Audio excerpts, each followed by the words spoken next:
میں نے اپنی بات ریکارڈ ہوتی ہے، ظاہر ہے وہ ہمارے بھائی ریحان اس کو یوٹیوب چینل پہ ڈالتے ہیں، میرے بھی درس قرآن کا جو واٹس ایپ گروپ ہے اس میں بھی آتی ہے.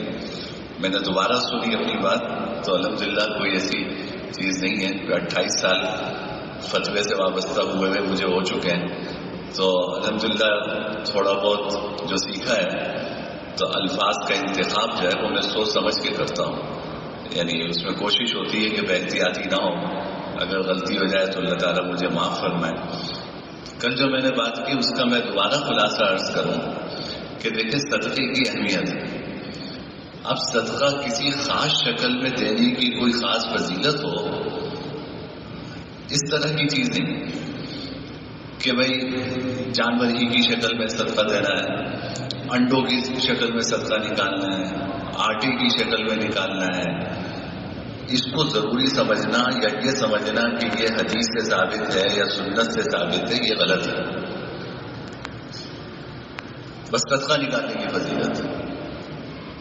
کسی خاص شکل کو اختیار کرنا، آپ اپنی مرضی سے اختیار کریں وہ آپ کا مسئلہ ہے، لیکن اس کو دین کا نام نہ دیں، اس کو شریعت کا نام نہ دیں.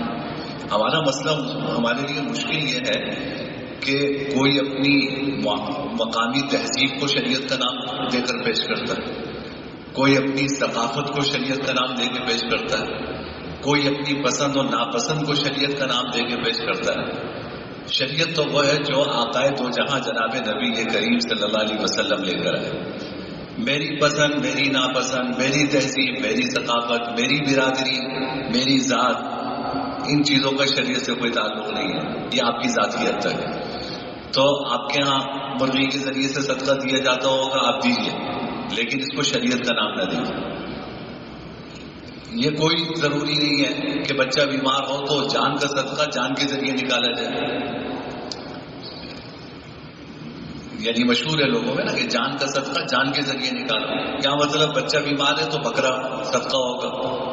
یہ کوئی ضروری نہیں ہے. فلاں چیز کا صدقہ فلاں شکل میں نکالو، یہ اس طرح کی چیزیں شریعت میں نہیں ہیں. دکان کا آغاز کرنا ہے تو دکان کے دروازے کے پاس جا کے بکرا ذبح ہوگا. نئے گھر میں منتقل ہوں گے تو کالا بکرا جو ہے وہ گھر کی دہلیز پہ ذبح کیا جائے گا.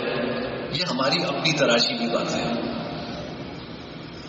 آپ کو کرنا ہے کیجیے، لیکن اللہ اس کے رسول کی طرف منسوخ نہ کیجیے. دین کا نام لے کر یہ سارے کام نہ کیجیے. تو صدقہ بڑی فضیلت ہے، لیکن خاص